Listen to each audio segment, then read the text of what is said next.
Ever found yourself justifying actions that contradict your beliefs? That, my friends, is cognitive dissonance. Picture yourself in a world where everything aligns perfectly with your beliefs. Sounds ideal, right? But let's shake things up a bit. Imagine a scenario where your actions contradict your deeply held beliefs. Suddenly, it's not so ideal. You're in a mental tug-of-war, trying to justify your actions while still holding on to those beliefs. That uncomfortable feeling is the essence of cognitive dissonance. Let's delve a little deeper. Cognitive dissonance is a psychological theory developed by Leon Festinger in the mid-20th century.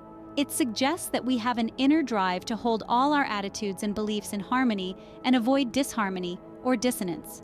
When we experience inconsistency or conflict between our beliefs and actions, it creates a state of tension, and we strive to reduce this discomfort by making changes to align our beliefs and actions. Take, for instance, the story of the fox and the sour grapes. The fox, unable to reach the grapes, convinces himself they are sour, thus reducing the dissonance between his desire for the grapes and his inability to get them. This tale is a simple but powerful demonstration of cognitive dissonance in action. But why does this matter? It's not just about feeling uncomfortable. Cognitive dissonance can lead to stress, regret, guilt, or shame, and it can impact our mental health. But don't worry, understanding cognitive dissonance can help us navigate these tricky situations. So how can we handle cognitive dissonance? Start by recognizing it. When you feel uncomfortable because your actions don't align with your beliefs, that's a red flag. Once you've identified the dissonance, you can work to resolve it. This might mean changing your actions, your beliefs, or finding a new way to view the situation that reduces the conflict. So, next time you find yourself in a mental tug-of-war, remember the fox and the sour grapes. Understanding cognitive dissonance is a powerful tool to navigate the complexities of our thoughts, beliefs, and actions, leading us towards a more harmonious mental state. Does it ever feel like you're always under scrutiny? Welcome to the spotlight effect. This phenomenon, a fascinating quirk of our minds, convinces us that we are constantly in the limelight, that others are paying more attention to us than they really are. Imagine walking into a room and feeling like every eye is on you, analyzing your clothes, your hair, your every move. That, my friends, is the spotlight effect in action. It's like our brain is a stage and we are the lead actor in a play, with an audience, real or imagined, scrutinizing our every move. But here's the kicker. This heightened sense of self-consciousness is, for the most part, an illusion. Most people are too engrossed in their own lives, their own spotlights, to pay much attention to us. They're grappling with their own insecurities, their own challenges, their own spotlights. Now, you might be thinking, this spotlight effect sounds like a recipe for anxiety. And you'd be right. It can fuel anxiety and stress, making social situations feel like a pressure cooker. But understanding the spotlight effect can be the first step in reducing this unnecessary anxiety. So how do we overcome this mind trap? Self-awareness is key. When you sense the spotlight effect creeping in, remind yourself that you're not the center of everyone's world. Practice mindfulness and focus on the present moment, not the perceived judgments of others. Cut yourself some slack. We all make mistakes, have bad hair days, or trip over our words. These moments feel monumental to us, but are often barely noticed by others. And finally, remember to laugh at yourself. Humor can be a powerful antidote to the self-imposed stress of the spotlight effect. So next time you feel like you're on stage, take a deep breath and remember, everyone is too focused on their spotlight to notice yours. The audience you imagine is probably more interested in their own performance than in critiquing yours. Remember, everyone is too focused on their spotlight to notice yours. Ever noticed how the first piece of information you receive tends to stick? That's the anchoring effect for you. Welcome to the realm of the anchoring effect, a psychological phenomenon that influences your decision-making process more than you might realize. It's a cognitive bias where we rely heavily on the first piece of information we encounter, the anchor, when making decisions. For instance, imagine you're negotiating a deal on a car. The salesperson throws out a price, let's say $30,000. Regardless of whether that price is fair or inflated, it sets a mental anchor in your mind. From that point on, all your negotiations are influenced by that initial figure. You might end up paying more than you should have, simply because your judgment was anchored to the first price you heard. The anchoring effect doesn't stop at car dealerships, though. It plays out in a variety of scenarios, from guessing the weight of a jar of jelly beans to deciding how much to bid in an auction. The first number you hear or see often becomes your anchor, swaying your subsequent estimates and decisions. But here's the good news. You can use the anchoring effect to your advantage. By being aware of this cognitive bias, you can take steps to set proactive anchors. For example, in a negotiation, try to be the first to mention a price. This can set the anchor around which the rest of the discussion revolves. Also, remember to always question the first piece of information you receive. Is it accurate? Is it fair?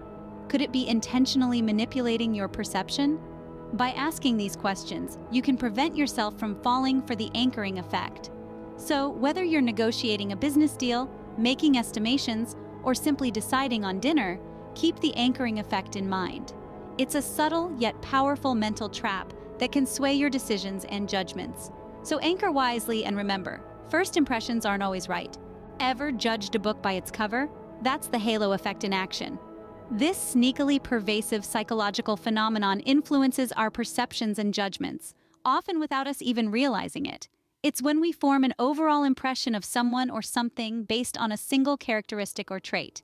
For instance, if we meet someone who is exceptionally kind, we might also perceive them as being intelligent, trustworthy, and successful, even if we don't have evidence to support these assumptions.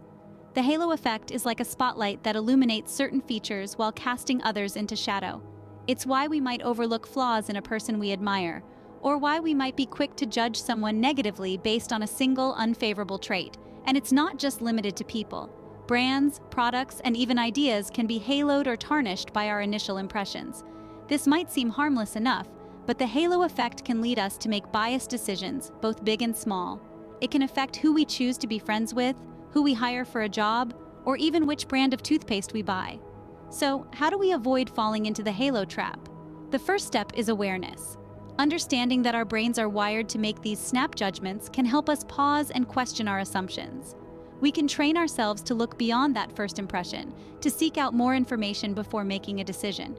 It's also helpful to remember that everyone and everything has strengths and weaknesses. No one is purely good or purely bad, and the same goes for products and ideas. Another effective strategy is to actively seek out diverse perspectives and opinions. This can help to challenge our initial impressions and broaden our understanding. By doing so, we can make more informed and unbiased decisions. So the next time you find yourself making a snap judgment based on a single trait or characteristic, remember the halo effect. Ask yourself if you're seeing the whole picture, or if you're just seeing the halo. Because in the end, the world is not black and white, but a complex tapestry of grays. So look beyond the halo and make informed judgments. Ever felt certain the next coin flip has to be heads because the last three were tails? Meet the gambler's fallacy. This cognitive bias is also known as the fallacy of the maturity of chances.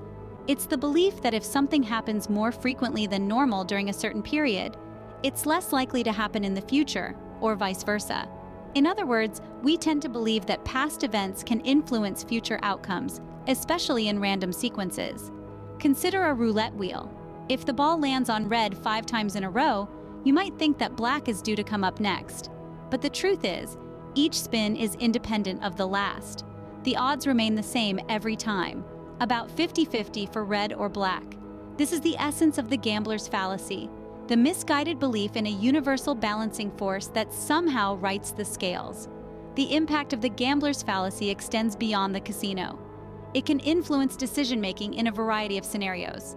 For example, if a student performs poorly on a few exams, they might convince themselves that they're due for a good grade, regardless of how much they study for the next test. Or an immigration officer might deny an asylum request because they've approved the last few, believing they're due for a rejection. So, how can we combat the gambler's fallacy? First, it's essential to recognize it. Pay attention to language like due for or bound to happen soon, as these phrases often signal this fallacy at play. Next, remind yourself that random events are just that, random. They don't follow a pattern or remember past outcomes. Each event is independent and doesn't influence the next. Finally, make decisions based on objective information, not past results. Consider the current situation, not what has happened before. This approach can help you make more rational, less biased decisions. Remember, past events don't influence future outcomes in random sequences. Ever noticed how your perception of something changes based on what it's compared to? That's the contrast effect. Let's dive in. The contrast effect is a cognitive bias that impacts how we perceive things based on their comparison to something else. It's like when you step out from a dark room into a brightly lit one, and the light seems almost blinding. That's the contrast effect in action. Imagine you're shopping for a new phone. You see one priced at $2,000 and another at $500. The second one suddenly seems like a steal, right? But if the first phone you saw was only $300, you might perceive the $500 phone as expensive. That's the contrast effect influencing your perception and decision-making. It's not just limited to shopping. The contrast effect can shape our judgments about people, events, and even our self-perception. For instance, if you're the only one in a group wearing a bright red shirt among a sea of blues, you might feel out of place or more noticeable. That's the contrast effect, subtly shaping your perception of yourself in that context. Understanding this bias is key to making more informed decisions. It helps us recognize when our judgments are being influenced by comparisons rather than objective facts. So how do we combat this effect? First, be aware of the context. The contrast effect is most potent when we're unaware of it. Once you know it's there, you're already one step ahead. Second, try to make decisions based on the individual merits of each option, rather than comparing them to one another. And finally, consider seeking diverse perspectives. Different viewpoints can provide a more balanced understanding, helping mitigate the influence of the contrast effect. So, next time you're making a decision, remember to take a step back. Look at the larger picture. Evaluate each option on its own merit. Be mindful of the comparisons you're making and question whether they're influencing your judgments. So, be aware of the context. It might be shaping your perception. Scene script. Ever noticed how we tend to seek information that confirms our beliefs? That's confirmation bias. Welcome to the world of confirmation bias, a mental shortcut our brains take that leads us to favor information that confirms our existing beliefs or theories. It's like having a filter on reality, where we selectively gather and interpret evidence that aligns with our preconceived notions while ignoring anything that contradicts them. Now, you might ask, how does this influence decision-making? Well, imagine you're deciding on a new diet plan. You've heard good things about a particular one, and you're inclined to try it. So, you start researching, but your search is biased. You look for success stories, positive reviews, basically anything that supports your inclination towards this diet. You're less likely to pay attention to negative reviews or scientific evidence that may suggest otherwise. This, my friends, is confirmation bias in action. But here's the catch. While it may seem harmless, confirmation bias can lead to flawed decision-making. It can make us overlook important information, leaving us with a skewed perception of reality. We might end up making decisions based on incomplete or incorrect data, simply because it makes us feel good to have our beliefs validated. So how do we recognize and combat this bias? First, awareness is key. Knowing that our brains are wired to seek confirmation can help us be more critical of the information we consume. Second, deliberately seek out opposing viewpoints. This can be challenging, but it's a great way to break free from the echo chamber. Lastly, practice humility. Understand that our beliefs, no matter how strongly held, may not always be accurate or complete. Confirmation bias is a ubiquitous mind trap, but with conscious effort, we can navigate through echo chambers, challenge our biases, and make more balanced decisions. So keep an open mind and embrace diversity of thought. Ever learned about something new only to start seeing it everywhere? That's the Baader-Meinhof phenomenon. This captivating phenomenon is a fascinating psychological concept that explains a form of cognitive bias we all experience from time to time. Here's how it works. The moment you encounter a new idea, term, or object, you suddenly start noticing it cropping up all around you. It's like the world is suddenly obsessed with that very thing you just learned about. But has its frequency in your life truly increased? Not really.